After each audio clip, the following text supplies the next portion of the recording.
네, 새 정부의 예대금리차 공개 추진 방안에 은행권이 술렁이고 있습니다. 이제 앞으로 은행들의 예금 금리와 대출 금리 월마다 공시가 된다는 건데 은행들로서는 내부 영업 비밀을 공개하는 셈이기 때문에 부담스러운 입장이고 소비자 입장에서도 예대금리차를 확인하는 게 어떤 이득이 있을지 좀 논란이 되고 있는 상황입니다. 예대금리차 공개 과연 필요한 것인지 오늘 경제부 신용훈 기자와 함께 짚어보겠습니다. 예, 신 기자 먼저 이 실효성을 좀 따져보기 전에 예대 금리차 공개 이게 어떤 배경에서 나오게 된 겁니까?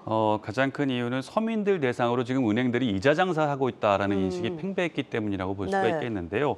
기준금리 인상 시기에 대출금리 많이 올렸다. 그리고 그것도 코로나 이후에 생계형 대출이 좀 많이 늘어난 상황인데 서민들 대출 이자로 은행들이 배를 불렸다라는 생각이 많아졌기 때문입니다.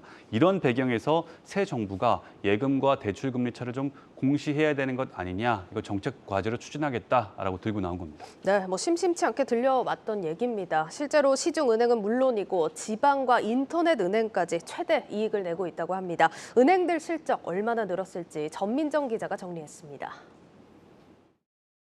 지난해 한 해 역대급 실적을 낸 금융지주사들이 올 1분기에도 사상 최대 이익을 올렸습니다. 5대 금융지주의 순이익은 처음으로 5조 원을 돌파했고 이자 이익만 11조 원을 넘어섰습니다. 당초 은행 가계대출이 매월 감소세를 보이면서 지주사 실적에 부정적인 영향을 줄 것이란 우려도 있었던 상황. 하지만 기준금리 인상 덕에 대출금리가 오르면서 은행의 이자 수익이 두 자릿수 급증한 것이 전체 실적 상승을 이끌었습니다. 예금금리보다 대출금리가 더 가파르게 올라 예대 마진이 커졌고 이것이 은행들의 수익성을 좌우하는 순이자 마진을 높인 것입니다. 실제 지난달의 경우 예적금 금리가 0.03%포인트 찔끔 오른 데 반해 대출금리는 0.08%포인트나 크게 오르면서 예대금리 차가 3년 만에 가장 큰 폭으로 벌어졌습니다. 지방금융지주들이 1분기 최대 규모의 순이익을 올릴 수 있었던 것도 지방은행의 이자이익 성장세 덕분이었습니다. 특히 지방은행들은 변동금리 대출 비중이 80% 수준이어서 금리가 오를수록 이자 수익이 전국구 은행들보다 가파르게 늘어납니다. 비대면 대출과 같은 혁신 금융 서비스로 승부한다던 인터넷뱅크도 예외는 아니었습니다. 카카오뱅크는 올 1분기 분기 최대 영업이익을 달성했는데 이자 수익이 60% 가까이 늘어난 영향이 컸습니다. 미국의 기준금리를 한 번에 0.5%포인트 올리는 빅스텝을 단행하면서 한국은행의 추가 금리 인상에도 속도가 붙을 전망. 기준금리 인상에 따라 예대금리 차는 더욱 확대될 가능성이 큰 만큼 올해도 은행들의 이자이익 고공행진은 이어질 것으로 보입니다. 한국경제TV 전민정입니다. 네, 은행들 실적 상황 좀 보셨지만 이런 호실적뿐만 아니라 은행들의 예대 마진 논란 심심치 않게 들어보셨을 겁니다. 사실 이전부터 계속해서 이야기가 나왔고 논란도 더 많이 되고 있었는데 유독 최근 들어서 조금 더 민감하게 반응을 하는 것 같더라고요. 네, 사실 뭐 그 이유를 좀 살펴드리면 네. 앞서 전민정 기자의 리포트를 통해서도 보셨듯이 은행들이 최근에 역대급 실적들을 잇따라 발표를 했습니다. 뭐 시중 은행들뿐만 아니라 인터넷 은행들까지 굉장히 높은 실적들을 냈는데요. 그런데 막상 서민들 이자 부담을 보니까 지지난해보다 상당히 높아졌단 말입니다. 그만큼 예금과 대출 금리 차가 높아졌기 때문에 서민들 부담이 상당히 높아졌다라는 뜻인데요. 네. 실제로 은행들 연도별 역대 예대금리 차를 좀 살펴보면요. 2018년도에 1.9%였습니다. 표를 좀 보면서 살펴드리죠. 예. 그러던 것이 2019년에는 1.7%로 낮아졌다가 코로나를 기점으로 해서 다시금 급상승세를 보였습니다. 2020년에 1.75%, 2021년에 1.8%까지 급등을 했습니다. 예. 여기에 코로나 팬데믹으로 서민들 대출 수요는 크게 늘면서 은행들 이자 수익도 상당히 급증을 했는데요. 국내 은행들의 이자 이익은 2020년 41조 원을 넘은 데 이어서 2021년에는 46조 원으로 크게 늘었습니다. 뭐 1년 만에 5조 원이 넘게 불어났다는 얘기네요. 맞습니다. 코로나 시국에 뭐 서민들 대출 늘고 그만큼 기준금리도 올라가면서 예금과 대출 금리 차가 높아졌기 때문에 은행들의 수익이 높아졌다라고 할 수가 있겠는데 예. 은행들 서민들 이자 부담 등골 빼서 은행들 배를 불렸다라는 인식이 여기에서 나왔다라고 할 수가 있겠습니다. 네.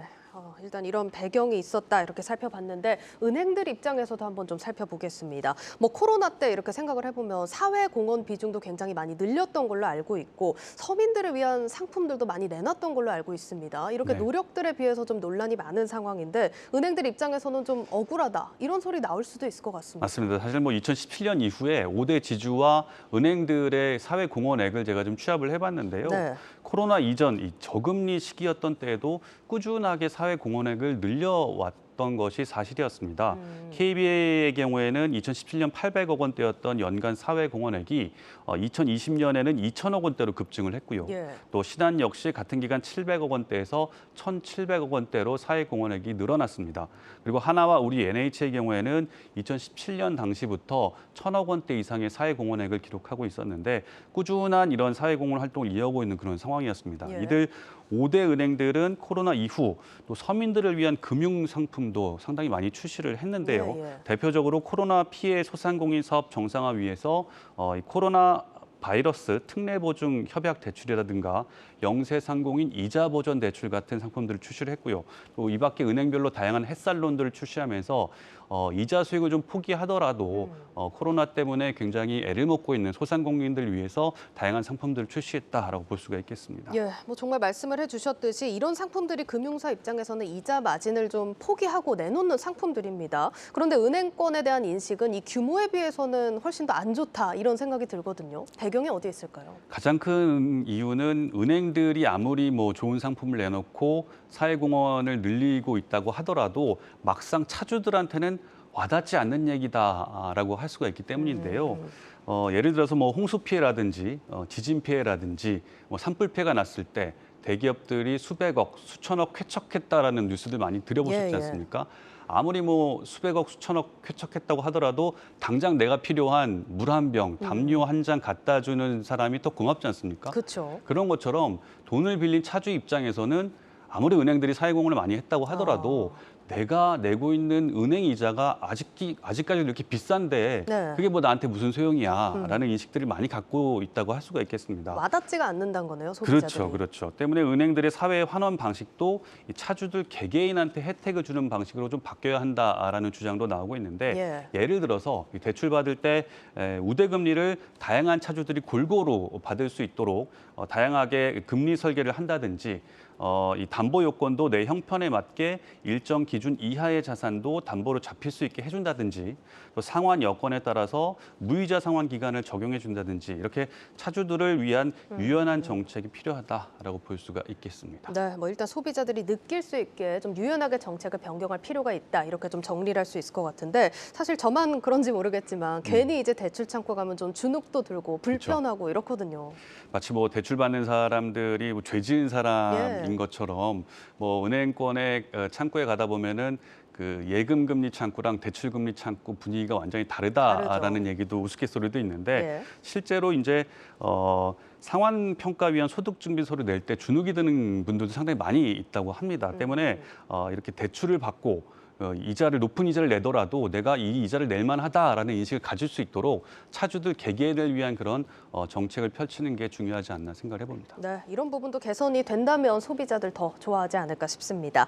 자, 마지막으로 일단 예대금리차 공시를 한다. 뭐 알겠습니다. 근데 이게 공시를 한다고 해서 서민들 이자 부담이 줄어드냐? 이 질문에 대해서는 사실 아니라는 답변이 나오거든요. 맞습니다. 사실 뭐 결론부터 말씀을 드리면 은행도 차주에게도 득이 되지 않을 것이다라는 전망들이 상당히 많이 나오고 있는 상황입니다. 왜냐하면 지금도 예금과 대출 금리 차를 공시를 하고 있는 곳이 있거든요. 바로 은행연합회 사이트를 통해서 개별 상품별로 확인을 할 수가 있습니다. 내가 원하는 상품 금리가 얼마인지 직접 들어가서 확인을 할 수가 있는데 이렇게 금리차 확인을 할 수가 있었지만 그동안 어땠습니까? 예금과 대출 금리 차가 줄어든 거는 아니었지 않습니까? 때문에 그저 시장 원리에 따라서 대출자가 많이 늘어났기 때문에 이만큼 그 예대금리 차가 벌어졌다라고 할 수가 있는데 그런 시장 원리를 좀 생각한다면은 지금의 정책을 좀 다시 한번 고민해봐야 되지 않을까 생각이 듭니다. 알겠습니다.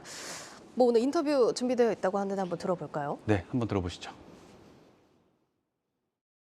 주택담보대출이라든지 신용대출이라든지 마이너스 통장이라든지 이런 것들이 신용 등급별로 그 평균 최저, 최고 이것들이 다 공시가 되고 있기 때문에 취급하는 또 상품들이 조금씩 다를 수가 있어요.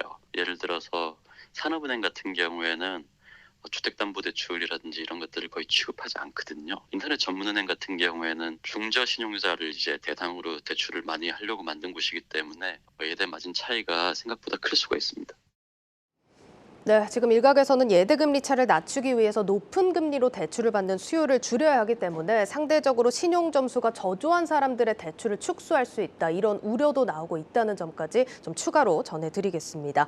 자, 신 기자, 오늘 마지막으로 유튜브 제목과 내용 어떻게 정리를 할까요? 일단 유튜브 제목으로는 예대금리차 공개하면 이자 깎아줄까? 라는 부분 하고요. 또 해시태그는 이자 장사 예대 마진으로 꼽아봤습니다. 네, 여기까지 듣겠습니다. 경제부 신용훈 기자였습니다.